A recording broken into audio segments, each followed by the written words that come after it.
Hello students. In this module we are talking about information technology. Myself Rajat Mathur.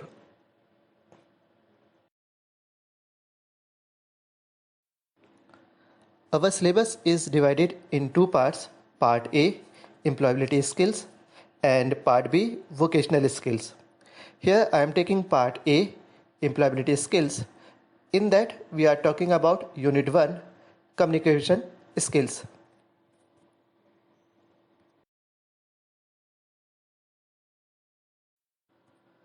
In our day-to-day life, we used to exchange the information with others. This process is known as the communication. So communication actually is a process which is used to share the information, opinions and ideas with others. That may include some activities like speaking, listening and understanding.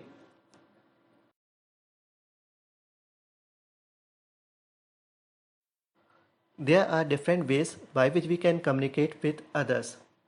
These ways are known as the method of communication. These are verbal, non-verbal and visual communication.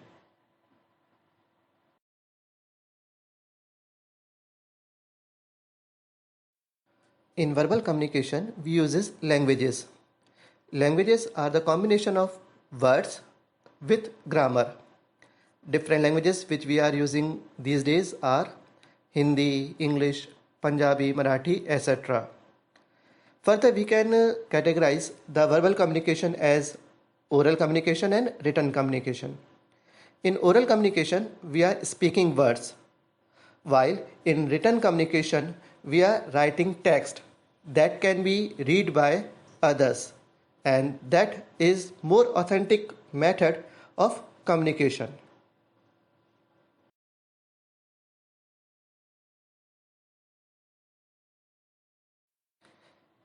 Some situations are there where we cannot use languages to communicate, where we can use non-verbal communication or visual communication.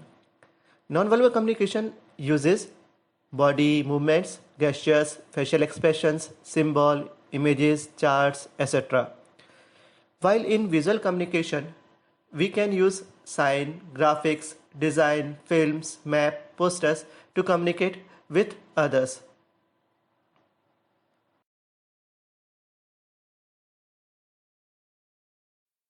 In this picture, you can see different types of communication. On the left hand side, we are having verbal communication, which uses languages. Languages is a combination of words, which are the symbols that can be write or speak. Some symbols having their definite meanings, like traffic signals, signboards, etc. On the other side, a traffic controller just give his command by his hand expression. This type of communication is known as non-verbal communication.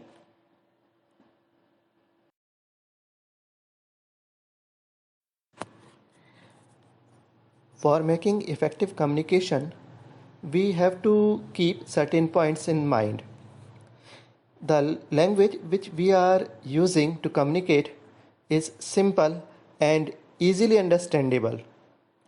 The message that you want to convey should be simple, short, and complete in all aspects.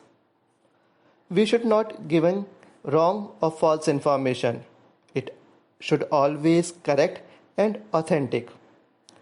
Most importantly, the language which we are using should be very polite and respectful. We should not use harsh language.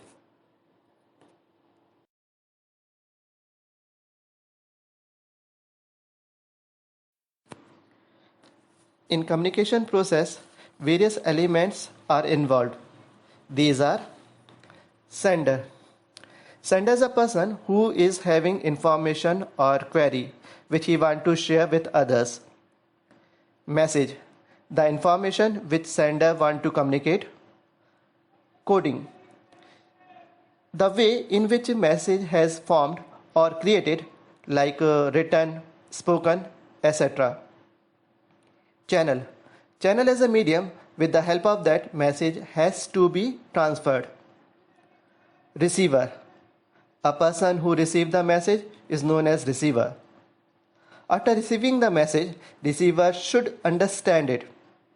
The process by which message converted in understandable form is known as decoding. And finally, feedback. Whatever response receiver gives is known as feedback.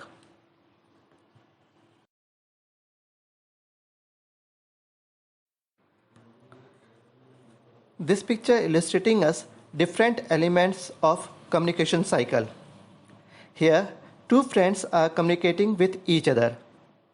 The first girl is a sender who is asking her friend for a movie. She passing the message, movie starts at night. Can you drive us? She typed this text, which is encoding. She uses mobile phone as communication channel. Her friend is a receiver. She read the text and decoding the message. Finally, she replied, "Yeah, be there by 8:30," which is feedback given by her.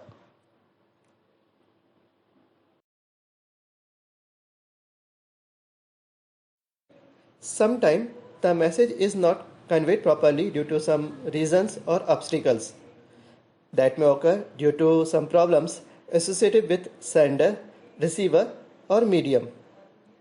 This interruption in communication is known as communication barrier.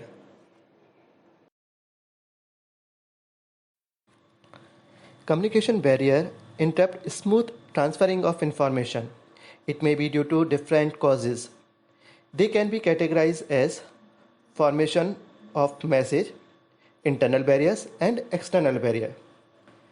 If the message is not formed properly, that means it is not easy to understand, it is too much lengthy or incomplete.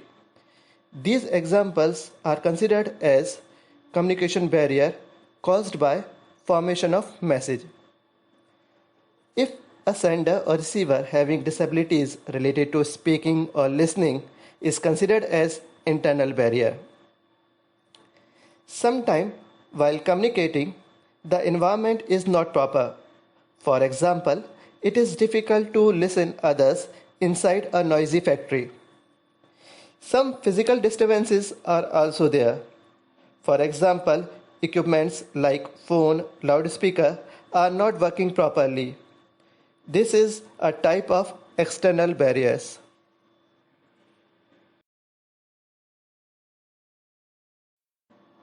To remove these obstacles, we can consider following points. For overcoming internal barriers, the communicator should be sensitive and empathic. Good listeners should develop trust and do not assume. Don't be biased and should give respect to all the cultures. For overcoming external barriers, change the faulty medium. In written communication, we can use emojis. Always give importance to feedback received.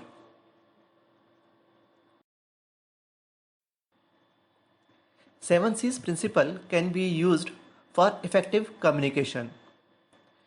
It includes clear, concise, concrete, correct, coherent, complete, and courteous.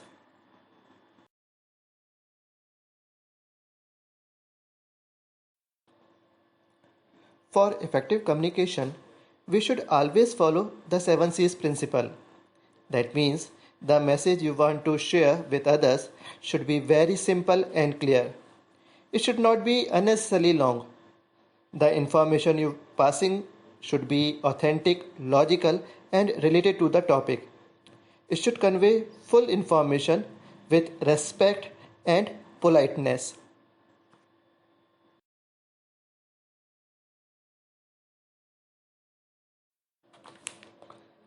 When we make effective communication with others, we should get several benefits, like it creates comfortable environment and trust between communicators. It removes misunderstanding and help to improve and build up good relationship. Effective communication increases confidence and self-respect when others are listening you and follow you.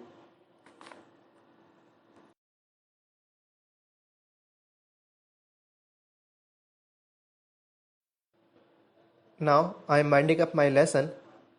Thank you. Take care.